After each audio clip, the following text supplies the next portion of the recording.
sanitation, hand washing stations, refrigerator trucks, providing cold water and the appropriate food, and we're working with our partners to increase this capacity as soon as possible. In the EUCOM AOR, Afghans transitioning through Ramstein Air Base, Germany, have started departing to onward destinations. So far, 5 aircraft and more than 800 travelers who have been screened and cleared for entry departed for the United States. EUCOM has received nearly 8,000 evacuees since August 20th and is considering other installations in Germany, Italy, and Spain in preparation to receive more flights to allow greater throughput to the United States. As I mentioned yesterday, the number of temporary safe haven locations across Europe and the Middle East now stands at 14. This allows us to expedite movement out of Kabul and gives us flexibility from these intermediate staging bases. We are appreciative of the support in this global effort from our allies and partners. We remain focused on the mission of bringing as many people home as we can and as quickly as we can. An update on Northcom operations. In the past 24 hours, 4 flights landed at Dulles International Airport with more than 1,000 passengers. Again, these passengers and their families will go to one of the 4 military installations designated as processing locations. All of this progress stems from the teamwork and professionalism, and especially of our interagency partners here in the States. We know more hard work remains, that our personnel in Afghanistan remain vigilant, and we share the sense of urgency in this effort. We'll continue to keep you updated on Afghanistan through the week. Lastly, as we look at Haiti, the Department of Defense continues support of USAID relief efforts in Haiti.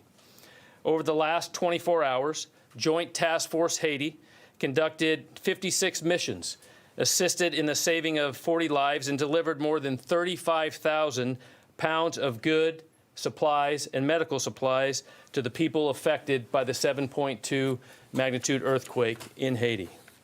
4 United States Marine Corps MV-22 Ospreys arrived to provide additional options for personnel and supply movement.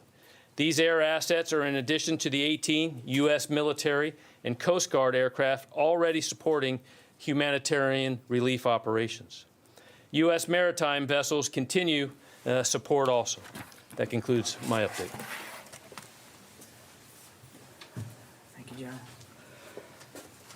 Okay, before we get to questions, I just have a slight update on the baby count. As the general let you know yesterday, 3 babies total.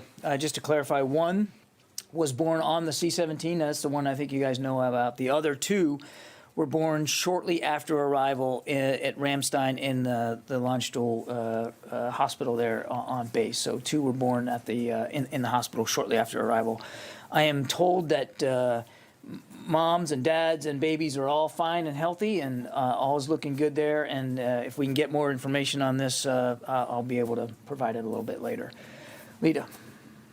John, a couple questions. I know that you are not going to be able to answer whether or not the deadline is going to be extended beyond the 31st, but can you give us some perspective from the military? Can you get all Americans out in the next several days by the 31st? Do you need more military bases in the United States to house them? Do you need more throughput in order to get that done? And do you need to increase the pace? And one, go ahead. No, go ahead, keep going. No, and the other day, the general told us that there were about 2,500, I think, Americans that had gotten out, but that number has increased over the last several days. About how many have gotten out so far? About how many? Americans. Okay. So all the deadline. I'm going to miss some of these, Lita. So just walk me back. You're right. There's been no change to the timeline of the mission, which is to have this completed by the end of the month. We continue to make progress every day in getting Americans, as well as SIV applicants and vulnerable Afghans out. And you heard the numbers that the general briefed just a minute ago, and the vast, vast majority of these individuals are Afghans. So we remain committed to getting any and all Americans that want to leave, to get them out. And we still believe, certainly now that we have been able to increase the capacity and the flow, we believe that we have that that we have the capability, the ability to get that done by the end of the month. You asked for, I think, bases here in the United States was another one of your questions. Will you need to increase the number? It's possible that we might be looking at additional U.S. military installations here in the United States. Right now, we're working with 4 of them: Fort Lee, Fort McCoy, Fort Bliss, and Joint Base McGuire, Dix, Lakehurst, in New Jersey. Those are the 4 that are operating now and are beginning to see a flow of SIV applicants. It is very well possible that we could need to use additional U.S. military installations here stateside, and as we make those decisions and as we're able to announce them, we certainly will. But we want to make sure that, just like we wanted to make sure in Kabul that airlift wasn't a limiting factor, we want to make sure that when we get these individuals to the United States, that temporary, safe, secure, and accessible temporary lodging is not the limiting factor to their ability to get on with their new lives and to finish the process. I'm sure you had like 3 other ones that I forgot. No, the Americans, the general at one point told us that 2,500 had gotten out. What is your assessment now as to the number that that have gotten out of Afghanistan, and do you think you can get all of them out? I think I answered the second part of that. I think for all Americans who want to leave, the State Department is working very hard to contact them, and we are getting them out every day. And that's not going to change. I understand the question about the specific detail. I would just tell you that several thousand Americans have been safely evacuated from Afghanistan. I understand that's not the degree of specificity that you want, but that is as far as I'm going to be able to go today, several thousand. And to include, several hundred just yesterday were able to get onto the airport for follow-on transportation. So it's every day we are moving Americans out of the country. Tara. Barring any other factors besides like weather, do you anticipate that DoD will be able to keep this pace up another 20,000 in the next couple of days to, maybe have 100,000 evacuated before the end of the week? That's definitely the plan, Tara. But as you know, the throughput is a function of many different factors, including even weather. So our plan is to continue this pace as aggressively as we can. You heard General Lyons speak to that, I think, very specifically yesterday. That's the goal. That's the intention. One fun one for you. The babies that were born on the aircraft and on if it's a U.S. side of a military base, are they considered American citizens? We've gotten that question a lot. That's a good question. I do not know the answer to that. I'm probably going to have to punt to my colleagues at the State Department or Immigration. I don't know the answer to that. And just to remind, it was 1 born on the aircraft, actually in flight, 2 born at Landstuhl shortly after the flight arrived into Ramstein. And if I can get you any more details, I certainly will. One last, in the expansion effort, there's a Fed Biz Ops opportunity now for seeking Farsi and Pashto speakers for Keesler Air Force Base. Is Keesler going to be one of the expansion sites? I don't have any announcements on future possible installations that might be of use. We will do this in a rolling fashion, Tara, as if and when we decide we need additional installations, we'll let you guys know as soon as we possibly can. Yeah, Jen? John, has the U.S. started preparations to leave in order to leave by August 31st? When does the U.S. military have to begin making those preps? When does that decision have to be made? So I'm not going to get into a specific TikTok here. Just as when we were talking about the retrograde out of Afghanistan writ large for the military, we were very careful about the details we provided. The threat environment is very real around the airport, so I am going to be equally as judicious about the kind of information that we give out. But roughly speaking, you need at least several days to get the amount of forces and equipment that we have at the airport to get that safely and effectively retrograded. I won't get into a specific TikTok. And this is going to be the pace and whatever the daily extraction is going to be That's going to be up to the commanders on the ground to determine what they're going to move and how and when they're going to do it, because we have a concomitant mission all the way through to continue these evacuations. So you have to be able to do both, and it's a balance. And the Secretary is going to trust the judgment of our commanders on the ground to properly meet that balance. But it sounds like you're still working on an August 31st deadline. We're absolutely still aiming towards the end of the month. And are the public statements by the Taliban the same as the private statements being made to U.S. officials about the deadline and when U.S. should leave? What I can tell you is that the Taliban have been very clear about what their expectations are as well. But the public and private statements are the same. Without getting into details, I'm not seeing much dissonance. And can you give any more details about the firefight that took place today, a second firefight outside the airport, and that there were some arrests by the Taliban of some so-called ISIS people taking videos of the airport? I know. I don't have those details. We're working with CENTCOM right now, as that is currently ongoing. So I know that CENTCOM is continuing to do that, and there is no security, if you would, breach or any problems there at security of the airfield. Is the U.S. providing any intel to the Taliban about an ISIS threat? I know the commanders on the ground continue to communicate to ensure that the safety of not only around the gates but the other checkpoints, so that we can continue to process vulnerable Afghans, other coalition folks and American citizens in. Okay. Let me go over here, Dave. When this evacuation began, there were already close to 1,000 U.S. troops at that airport.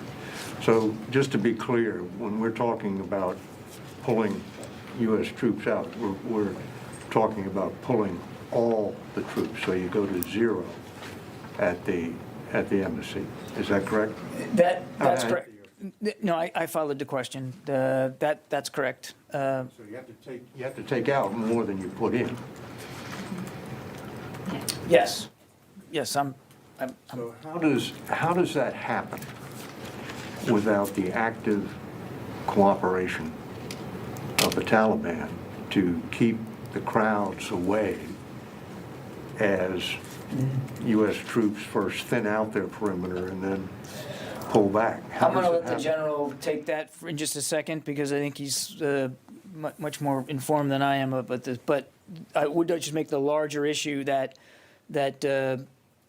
any retrograde out of, or drawdown, if you will, out of an environment that you can't assume is always going to be permissive, is one that has to be done very carefully, and it has to be sequenced in a very methodical way, so that the safety and security of our people and the people we're trying to protect is considered of paramount importance. And so we aren't gonna, and I'll level set with you now, we're not gonna be able to tell you, once we start to affect this withdrawal, whenever, and like I said, we're still planning on the end of the month. Whenever we start it, we're not going to be able to provide a TikTok every day of exactly what we're moving out and at what pace, so that we can limit vulnerabilities in the information space and in the actual physical space of the airport as we move out. But it's all done in a very careful, methodical way, so that you can preserve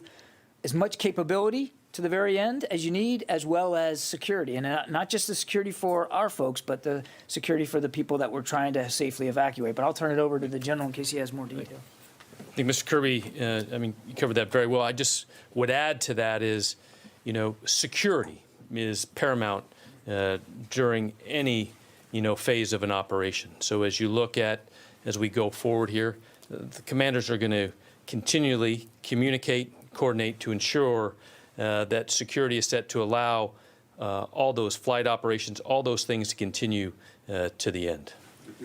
Does the methodical, orderly withdrawal that he just referred to, does that require the assistance of the Taliban? It requires the coordination that I think we're doing right now to maintain that security. Yeah, there's no question that, David, as we work through this, that the daily communication with the Taliban commanders is going to have to continue. That's just a hard fact. Does their promise of cooperation expire on August 31st? Well, I'm not going to speculate about or even speak for them or for their intentions. That we are, again, the mission has been to end on the 31st. That is the assumption that we are working towards, and we'll just have to keep moving forward. Carla. Have there been any additional air evacuations in the city of Kabul? Has the U.S. military done any evacuations of any sort outside of the city of Kabul? Because there are still lots of Americans that aren't even in Kabul. I'll let the general take that. So when you talk about evacuations, you mean going out, and we continue to closely coordinate to ensure the safe arrival of Americans and others on HKIA. So we have not gone any further air operations this time, but as I said earlier, we continue to ensure the capabilities that we've had, and as required that we're able to do so. Is there a plan in place to help extract Americans who are outside of Kabul at this point? We are always planning and assessing what needs to be done to help Americans get to HKIA, to Kabul Airport.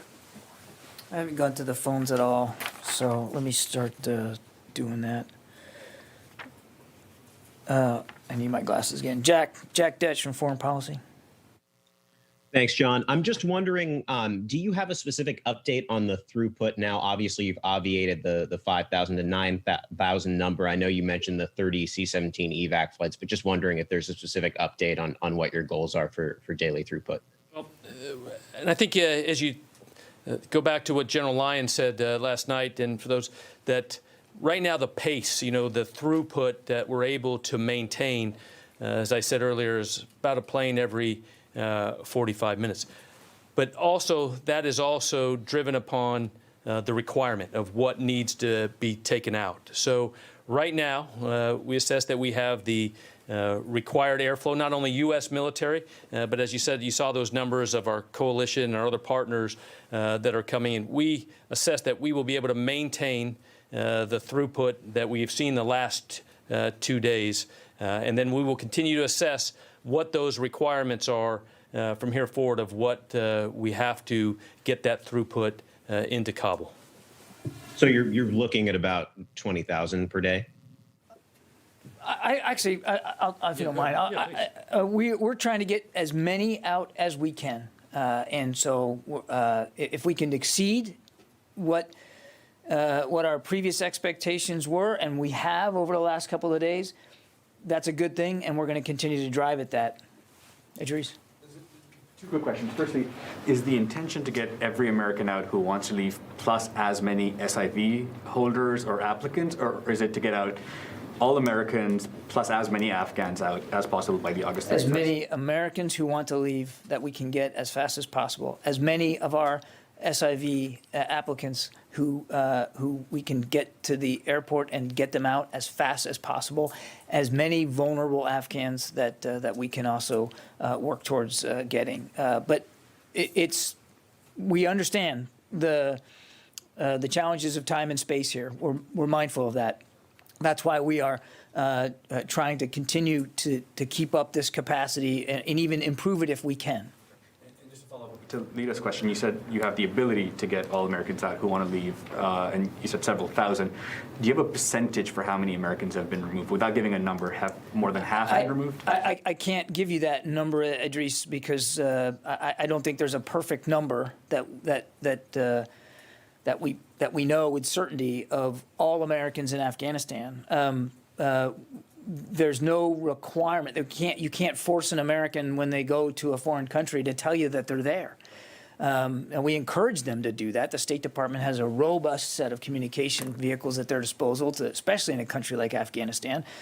We want to know when Americans are there, but they don't have to tell us. So that's why it's difficult for us to give you, the denominator here. How many are there? And what I can tell you is, and this is out of my lane, but I'll do it anyway. I mean, the State Department has been working very hard to reach out to those who they know are there, or even who they hear are there, to communicate to them, to let them know what evacuation plans are possible and achievable for them. So they're working very hard at this. Our job at the Defense Department is to help facilitate their safe passage to the airport, and then getting them manifested and getting them on a plane out. But of the ones who have registered, have more or less than half of the Americans who have registered, have they been evacuated? I do not know. I don't. You'd have to go to the State Department for what they think they have on the registry, but I think even they would tell you, Idris, that is an imperfect database, because not every American has to register. So it's perfectly conceivable that you might have an American who nobody knew was in Afghanistan, but still pipes up on the net and says, I want to get out. And we're going to help that person get out to the best ability that we can. Barbara. I don't really understand this. This is the answer we've gotten for days and days and days from every podium in this town. Even if this administration does not have the denominator, that is not my question. My question is, can this administration tell the American people how many Americans it has evacuated from Afghanistan? And if you cannot, can you please explain, not the denominator? I understand, Barbara. Why can't you just say the number? Barbara, I think we're just going to leave it at several thousand right now, and I understand that's not a satisfying answer to you. I would tell you that the number literally changes almost by the hour. So does everything else. I understand, Barbara. We're going to leave it at several thousand for right now. May I Helene? have a follow-up since everybody else asked like 8 questions? Thank you. I have 2 other follow-ups, if I may. Just to clarify General Taylor's answer, if there have been no missions outside of Kabul, can you tell us about missions that have taken place at least outside essentially the fence line of the airport? And my other follow-up is, as you prepare to depart, whenever that happens, your previous retrograde, as you called it, included provisions for destruction of weapons in place. Can we assume that this part of the effort to leave Afghanistan will also include that what you cannot put on an airplane, any weapons you can't put on an airplane or dangerous items you would destroy in place? I think the general answered your first question. There's no other additional operations to speak to. We continue to facilitate safe passage. Outside Kabul, I believe. There are no additional operations to speak to that I'm aware of. Not outside. Outside the airport either, but we continue to facilitate safe passage for Americans and SIVs as they need to get to the airport. And as I mentioned to Lita, just in the last 24 hours, I can tell you that several hundred Americans have made it safely to airport gates for further on transportation. With U.S. government assistance, then? I'm just going to leave it at that, Barb.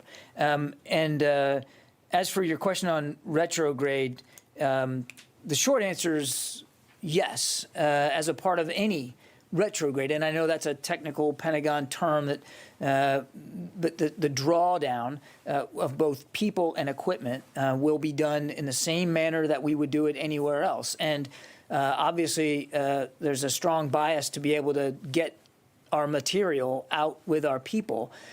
If there needs to be destruction or other disposition of equipment there at Hamid Karzai International Airport, then we'll do that, and we'll do that appropriately. Carla, did I get you already?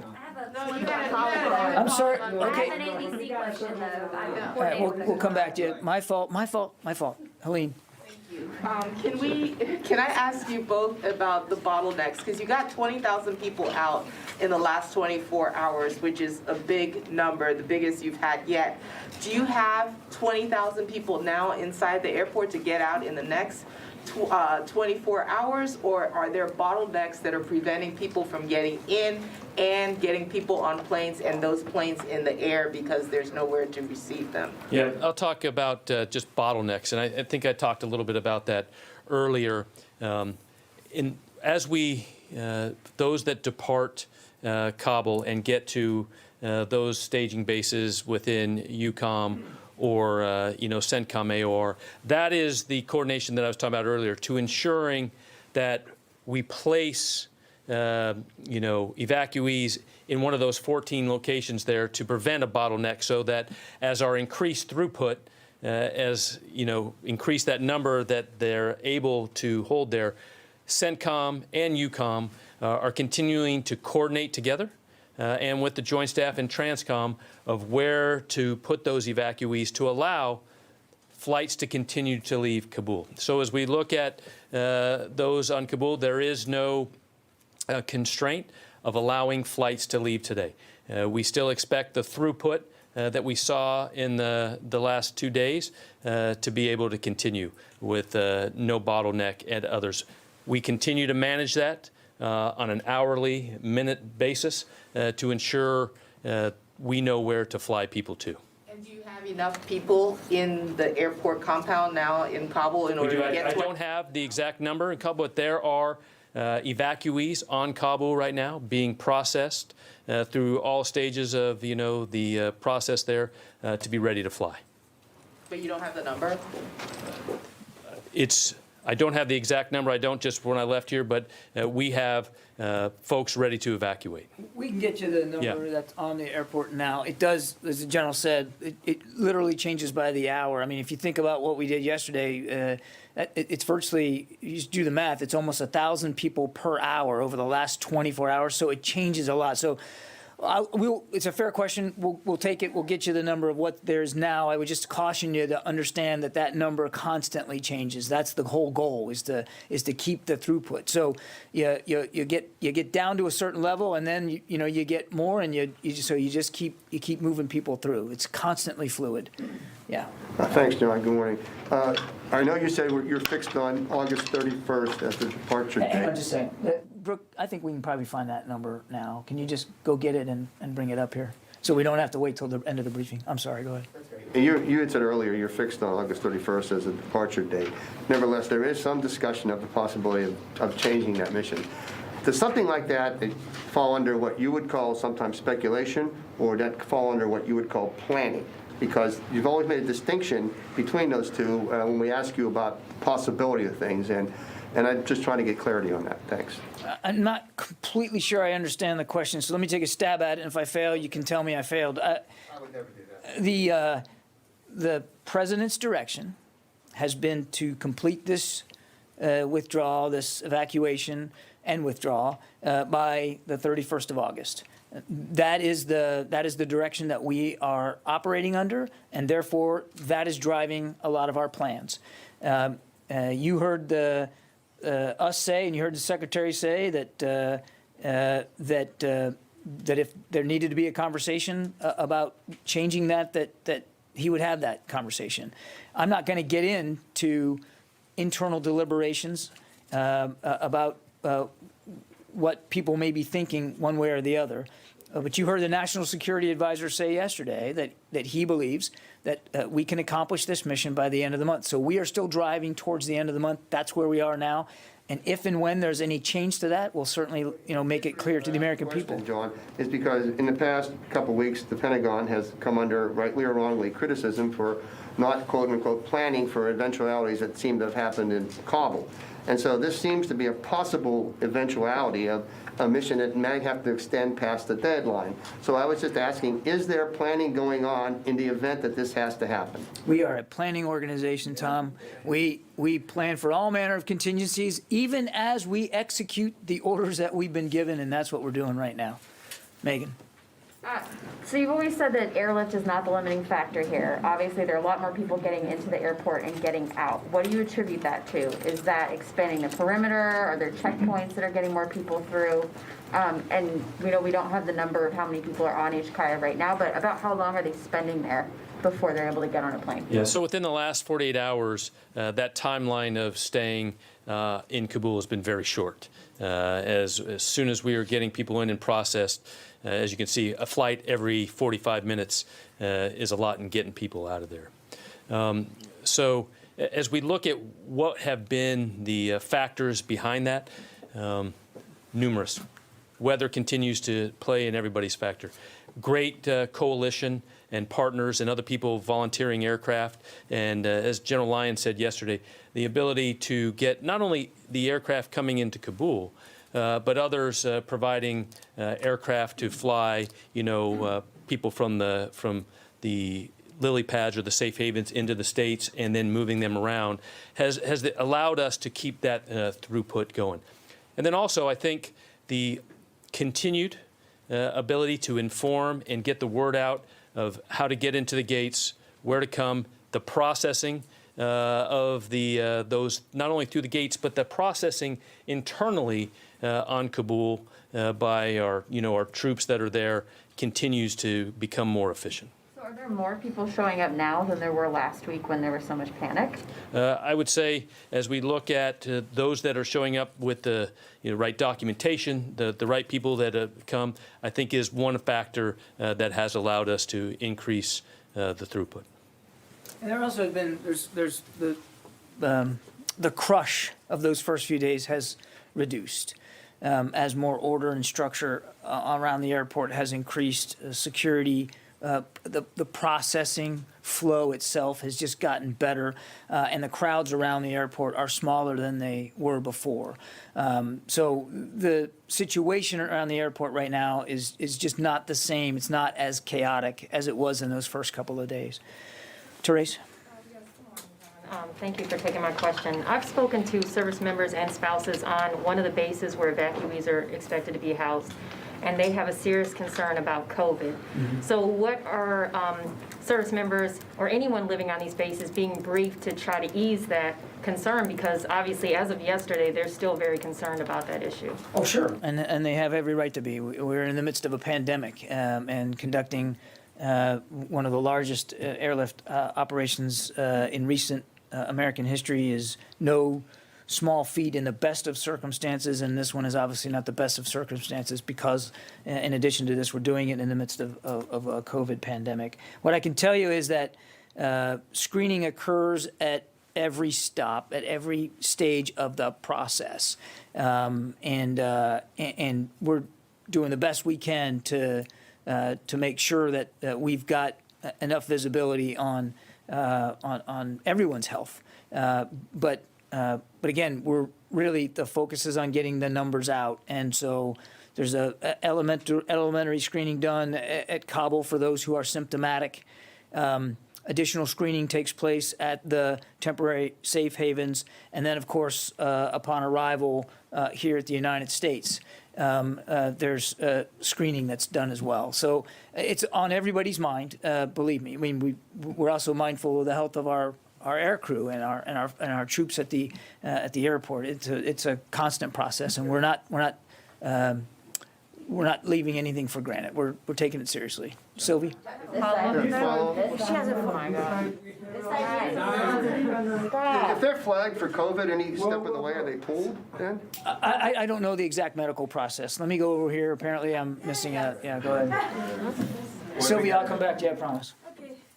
Thank you. Mr. Kirby, we are hearing different statements from the White House, Pentagon, for example, number of troops, operation in Kabul, etc.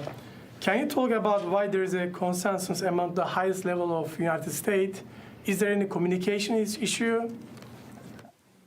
I'm sorry, I misunderstood. What's the dissonance that you're talking about? So, for example, Biden said Al-Qaeda gone from Afghanistan, but Blinken say, yes, there is Al-Qaeda. So we can see different statements from the White House, different comments from the Pentagon. Is there any communication issue from the highest level? No, I think you're reading way more into things than you need to. I think we're all cited on the fact that there's still an Al-Qaeda threat in Afghanistan, and as well as Al-Qaeda affiliates that we know are there. We've said that consistently. There's no gap in understanding here. No, just for example, Saki say 11,000 American in Afghanistan, but you say 10,000 between 5,000 between 10,000. So different statement. That's why I want to ask. The Defense Department can't speak specifically to the number of Americans in Afghanistan. I think we already addressed this earlier in the briefing. There is no firm, certain, hard number on that, because not every American that goes to Afghanistan has to tell the government that they're there. We have made it clear that any American that wants to leave, we're going to find a way to get to them, or find a way to get the information to them to help them make the right decisions for transportation out of the country. But everybody's cited on that this is a dangerous, perilous environment.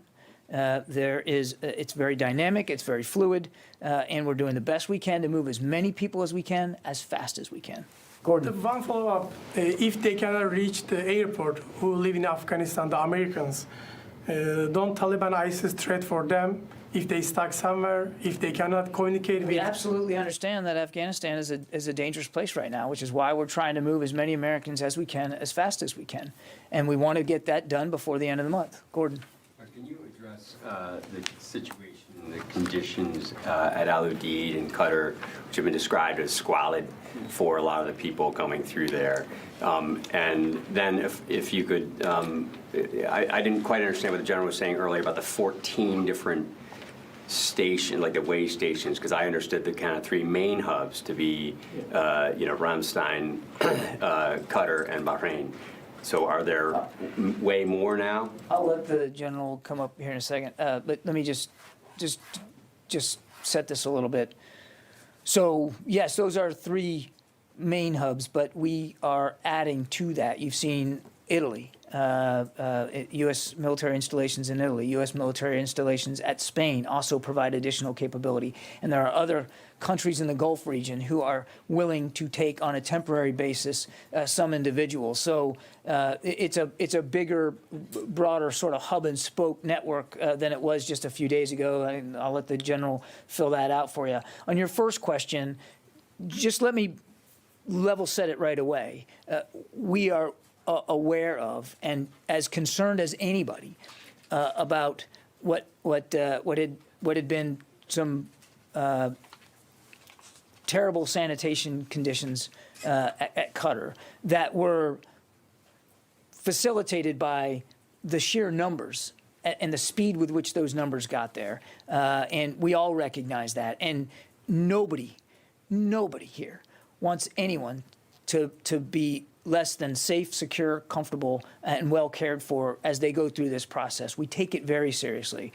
But we'll be the first to admit that there were conditions at Al Udeid could have been better. They are improving now. I'm not going to stand up here and tell you that they're perfect, because they're not. Because evacuees continue to flow into Qatar. And there's a lot on the ground right now. And as the general said, we're working hard to clear out that population so that we can ease the pressure there and continue to move these people along their way to their new lives. Nobody's making excuses. Nobody's ducking from this. We recognize that things were and in many ways still are not at the level of sanitation and good hygiene that we want. I can tell you that from the secretary on down, everybody's focused on trying to improve that.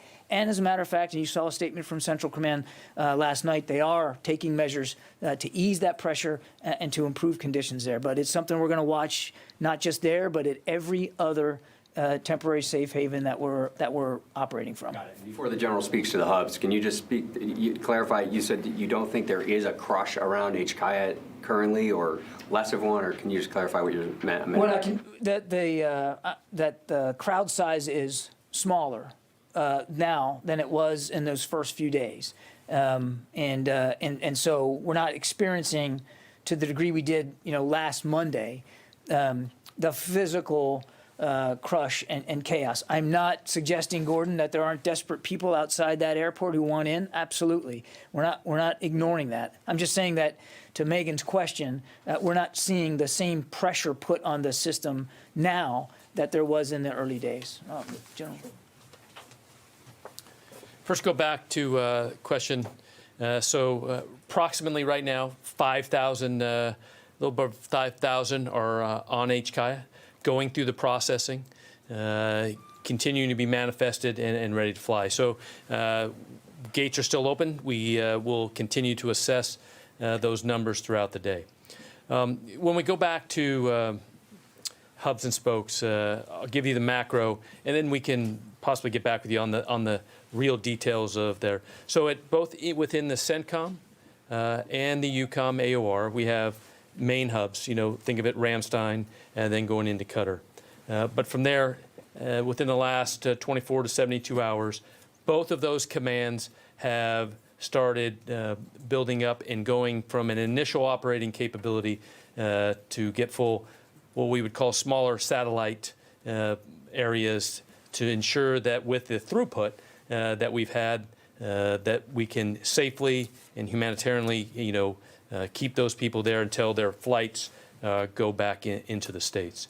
When you specifically talk about, and I can just bring it up, when talking to CENTCOM this morning, as we look at capabilities, and I just talked about this a little bit earlier, but a lot of work has been done in the last 48 hours of, bringing in more portable hand washing stations, refrigeration trucks to ensure there's cool water and the food is there to ensure that people have these humanitarian capabilities.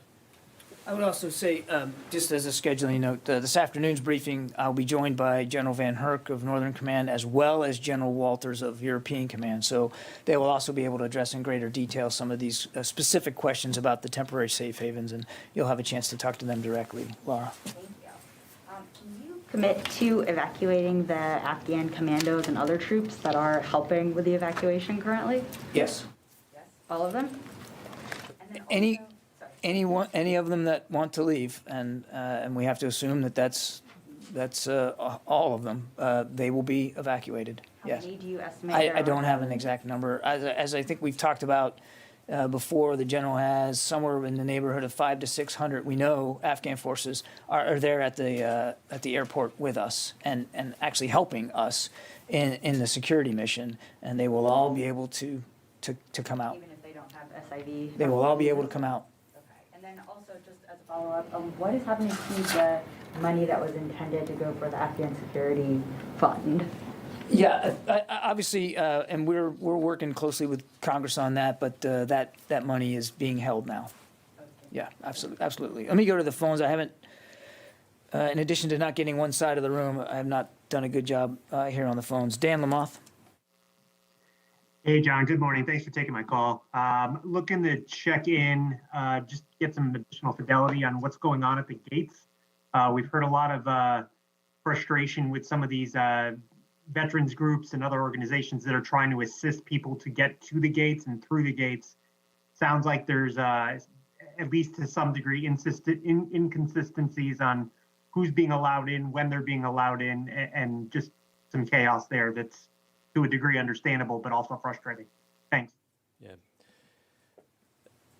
Gates continue. The coordination there is the critical piece of understanding, getting through the checkpoints, and that has been a lot of the work that's been done over the last 48 hours. Is the coordination between U.S. forces forward there, the commanders, to ensure who comes through and what checkpoints that people are coming through to expedite things. And the key has been we have had an increase in information coming to the forces, commanders on the ground of who needs to come. I think that has been one of the increase in our throughput is understanding in all of the populations of who is where and who needs to come through the gates so that we can provide better information, which gate, when to come in, make sure those the conditions are set to come onto HKIA. Okay, okay, time for a couple more. Sylvie, you have been very patient. I wanted to go back to the airport. I know you don't want to speak about the deadline and August 31st or not, but whenever the U.S. troops are leaving, are you speaking about with the Taliban about the Taliban or a third party, a third country, about the security of the airport, to allow the airport to remain open? I'll let the general take it. I would just say that we are in daily communication with the Taliban about the security situation at the airport now. Our focus from a military perspective is going to be whenever, and right now the plan is to end this mission on the 31st of August. I don't want to suggest that that's not what we're planning on. As we get there, as I said earlier, we want to preserve as much capability as long as we can to continue to conduct evacuations while safely removing our people and our equipment all at the same time. That's our focus right now, is on properly executing the mission and effectively and safely drawing it down. But I'll ask the general if he has any other thoughts. No, I just think when you talk about transition, absolutely there is planning going on of how to transition all of the space that we currently occupy here in the future. Okay. Okay, Therese, go ahead. Thank you so much. It's just a follow-up to my previous question. For those that are symptomatic, what are they being told when they arrive for processing? And then once they're What are there, they being told? So once they're arriving, are they being told, hey, you know, like what's the process for those who may have symptoms? I don't know how they're getting the information about where they need to go, which gates they need to go to, et cetera, et cetera. So what are they being told? Well, let me take the question and see if we can get a more contextual answer to that. I suspect what they're being told and how the process is being done varies at each location because there are different demands. Obviously, the demand at Hamid Karzai International Airport in terms of timing is much more urgent than it would be, you know, at Ramstein. So where there is obviously much greater medical capability. So I think it's going to vary, but let me see if we can get you a better answer. Okay, I'm going to have to wrap it up. We'll see you again at 1500, again, 3 o'clock, sorry, with General Van Herk from Northern Command and General Walters of European Command. I will basically turn the podium over to them, and I assume that that'll be the focus of the briefing. If I need to stick around after for other issues, I'll do that as well. So we'll see you later this afternoon. Thank you. Hey, I'm Rob Finnerty. Thanks for watching. If you enjoyed this video, please join the conversation in the comments below. Don't forget to subscribe, too. Hit the bell icon to be alerted to breaking news. And remember, there's a whole lot more on Newsmax TV, America's fastest growing cable news network. Newsmax TV, we're real news for real people.